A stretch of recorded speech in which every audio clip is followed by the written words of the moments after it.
Assalamualaikum warahmatullahi wabarakatuh. Bertemu lagi dengan saya Winda Ayu Wulandari.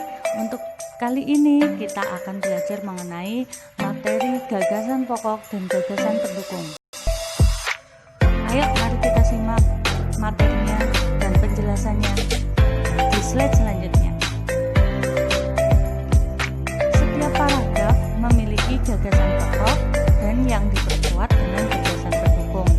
Lalu, apa sih gagasan pokok dan gagasan pendukung itu? Gagasan pokok adalah ide utama yang dibahas dalam suatu bacaan. Bisa berupa kalimat inti atau pokok saja. Sedangkan gagasan pendukung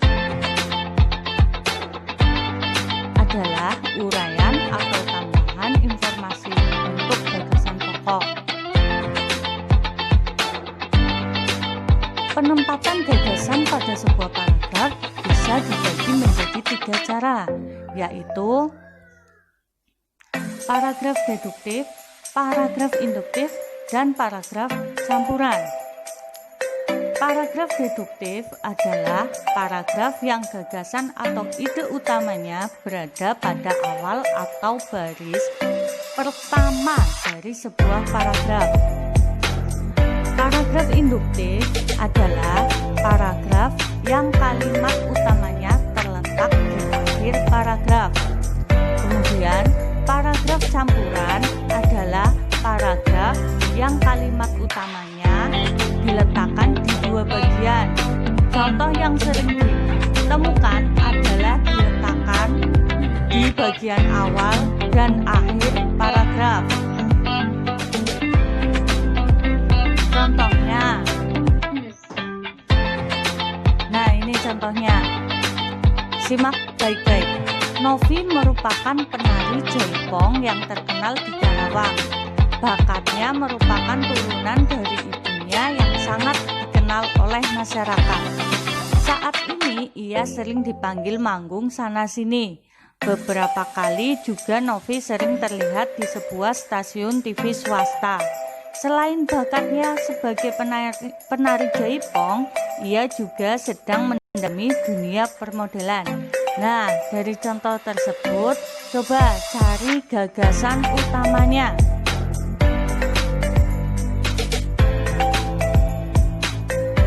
Ya, gagasan utamanya terletak di awal paragraf. Nah, itu gagasan utamanya. Novi merupakan penari jaipong yang terkenal di Karawang. Kemudian sisanya apa?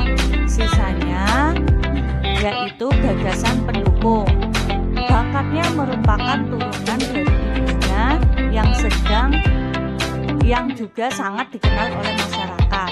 Saat ini ia sering dipanggil manggung sana-sini. Beberapa kali juga Novi sering terlihat di sebuah stasiun TV swasta. Selain bakatnya sebagai penari jaipong, ia juga sedang mendalami dunia permodelan.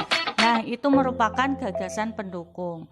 Kemudian kesimpulannya apa? Kalau gagasan pokoknya di atas, gagasan pokoknya di awal kalimat itu, maka kesimpulannya berdasarkan teks tersebut, gagasan pokok berada di awal paragraf, sehingga disebut paragraf deduktif. Paham ya? Bisa dilanjut ke contoh selanjutnya. Contoh selanjutnya. Nah, ini ada contoh. Kita simak baik-baik. Pada saat ini, remaja lebih menyukai tarian-tarian dari barat seperti breakdance, salsa, free dance, dan lain sebagainya. Begitu pula dengan jenis musik umumnya, mereka menyukai rock, blues, jazz, maupun rap. Tarian dan kesenian tradisional mulai ditinggalkan dan beralih mengikuti tren barat. Penerimaan terhadap bahaya luar yang masuk tidak disertai dengan pelestarian budaya sendiri. Kesenian dan budaya luar perlahan-lahan menggeser kesenian dan budaya tradisional. Yuk, coba kita cari paragraf yang merupakan gagasan pokoknya yang mana dan yang mana merupakan gagasan pendukung.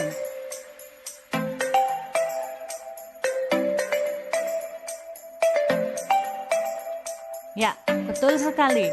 Gagasan pokoknya berada di akhir paragraf, yaitu yang di kotak hijau ya. Itu gagasan pokoknya. Kesenian dan budaya luar perlahan-lahan menggeser kesenian dan budaya tradisional.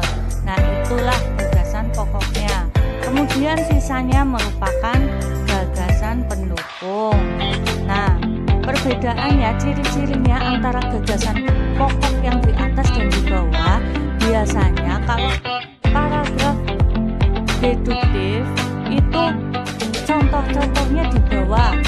Kemudian kalau paragraf induktif, jika gagasan pokoknya di bawah, itu merupakan sebuah kesimpulan dari wacana atau gagasan pendukung yang di atas. Seperti di atas sudah disebutkan macam-macam tarian dari barat, kemudian jenis musik dari barat. Nah, itu merupakan gagasan pendukung dari paragraf yang terakhir, kalimat yang terakhir, yaitu kesenian dan budaya luar perlahan-lahan menggeser kesenian dan budaya tradisional. Jadi gagasan pokok itu kesimpulan dari gagasan pendukung yang sudah dijelaskan di awal paragraf. Kemudian kesimpulannya dari paragraf tersebut,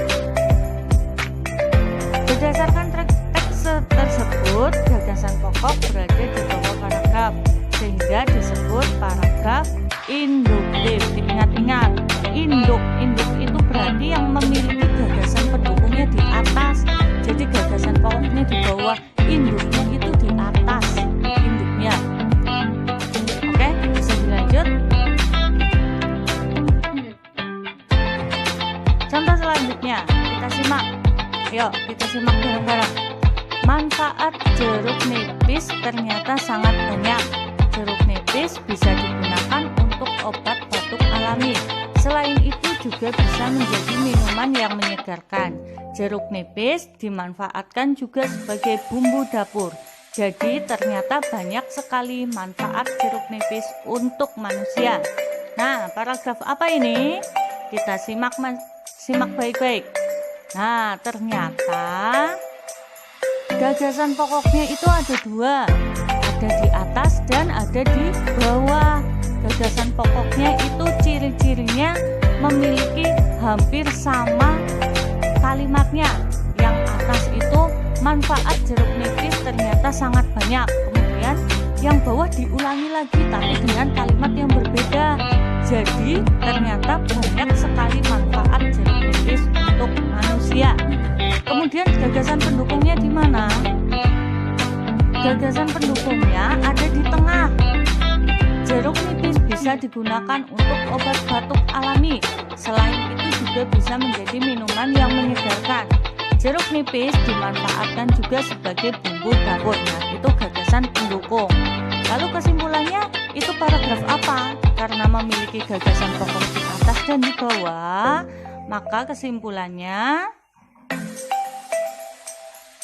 berdasarkan teks tersebut, gagasan pokok berada di atas dan di bawah paragraf, sehingga disebut paragraf campuran.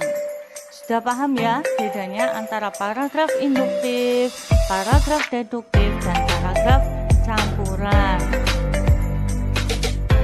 Nah, materi kali ini sampai di sini dulu. Kemudian nanti simak grup WA-nya.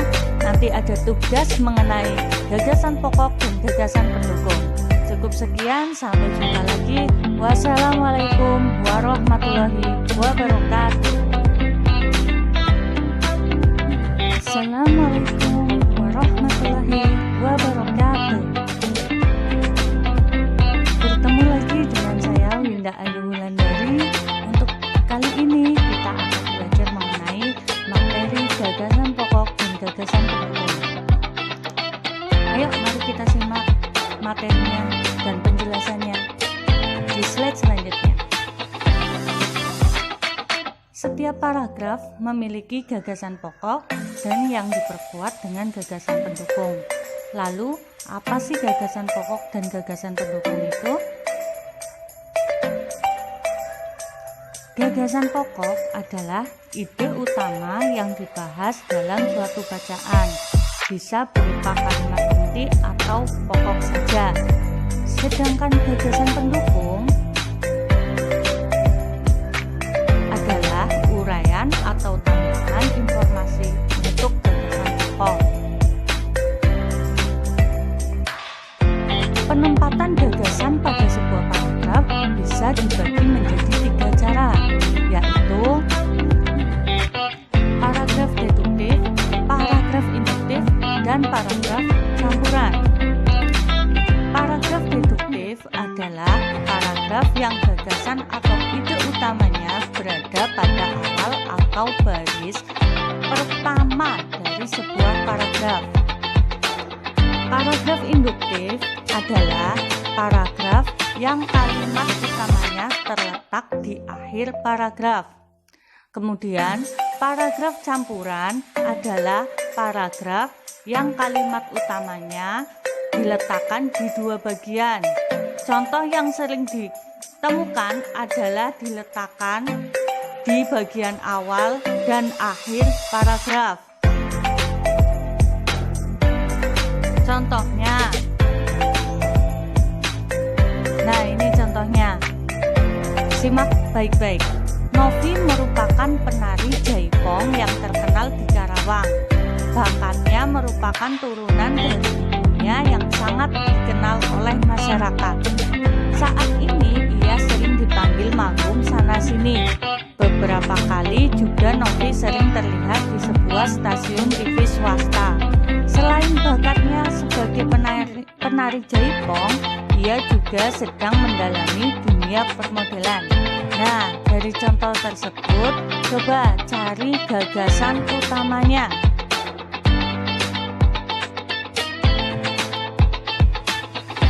Ya, gagasan utamanya terletak di awal paragraf. Nah, itu gagasan utamanya. Novi merupakan penari jaipong yang terkenal di Karawang. Kemudian sisanya apa? Sisanya yaitu gagasan pendukung. Bakatnya merupakan turunan dari ibunya yang juga sangat dikenal oleh masyarakat. Saat ini ia sering dipanggil manggung sana-sini. Beberapa kali juga Novi sering terlihat di sebuah stasiun TV swasta. Selain bakatnya sebagai penari jaipong, ia juga sedang mendalami dunia permodelan. Nah, itu merupakan gagasan pendukung. Kemudian kesimpulannya apa? Kalau gagasan pokoknya di atas, gagasan pokoknya di awal kalimat itu, maka kesimpulannya berdasarkan teks tersebut, gagasan pokok berada di awal paragraf, sehingga disebut paragraf deduktif. Paham ya? Bisa dilanjut ke contoh selanjutnya. Contoh selanjutnya. Nah, ini ada contoh. Kita simak baik-baik. Pada saat ini, remaja lebih menyukai tarian-tarian dari barat seperti breakdance, salsa, free dance, dan lain sebagainya. Begitu pula dengan jenis musik umumnya, mereka menyukai rock, blues, jazz, maupun rap.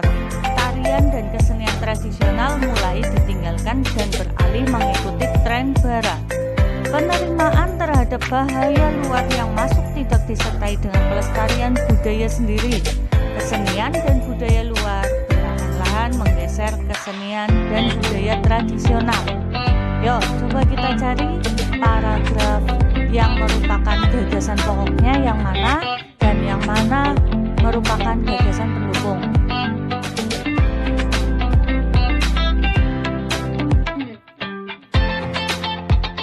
Ya, betul sekali. Gagasan pokoknya berada di akhir paragraf, yaitu yang di kotak hijau ya. Itu gagasan pokoknya. Kesenian dan budaya luar perlahan-lahan menggeser kesenian dan budaya tradisional. Nah, itulah gagasan pokoknya. Kemudian sisanya merupakan gagasan pendukung.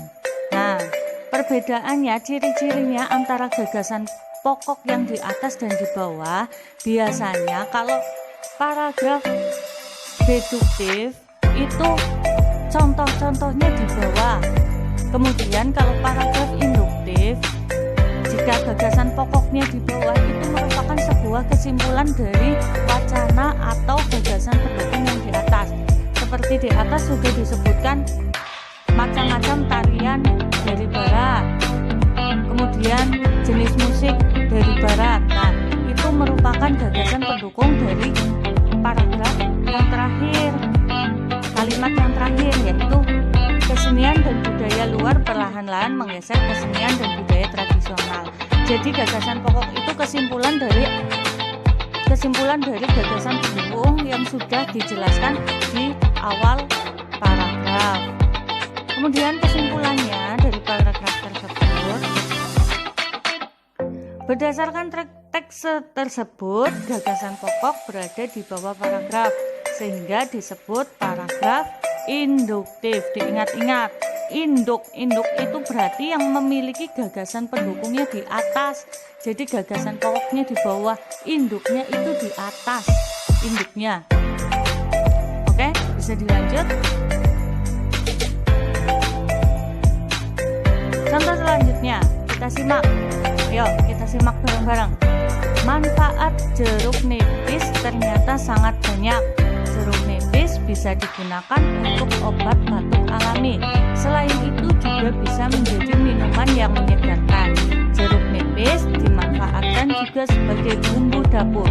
Jadi ternyata banyak sekali manfaat jeruk nipis untuk manusia. Nah, paragraf apa ini? Kita simak baik-baik. Nah, ternyata gagasan pokoknya itu ada dua, ada di atas dan ada di bawah. Gagasan pokoknya itu ciri-cirinya memiliki hampir sama kalimatnya. Yang atas itu manfaat jeruk nipis ternyata sangat banyak. Kemudian yang bawah diulangi lagi tapi dengan kalimat yang berbeda. Jadi ternyata banyak sekali manfaat jeruk nipis untuk manusia. Kemudian gagasan pendukungnya di mana? Gagasan pendukungnya ada di tengah. Jeruk nipis bisa digunakan untuk obat batuk alami. Selain itu juga bisa menjadi minuman yang menyegarkan. Jeruk nipis dimanfaatkan juga sebagai bumbu dapur. Nah, itu gagasan pendukung. Lalu kesimpulannya, itu paragraf apa? Karena memiliki gagasan pokok di atas dan di bawah, maka kesimpulannya, berdasarkan teks tersebut, gagasan pokok berada di atas dan di bawah paragraf, sehingga disebut paragraf campuran. Sudah paham ya bedanya antara paragraf induktif, paragraf deduktif, dan paragraf campuran. Nah, materi kali ini sampai di sini dulu. Kemudian nanti simak grup WA-nya. Nanti ada tugas mengenai gagasan pokok dan gagasan pendukung. Cukup sekian, sampai jumpa lagi. Wassalamualaikum warahmatullahi wabarakatuh.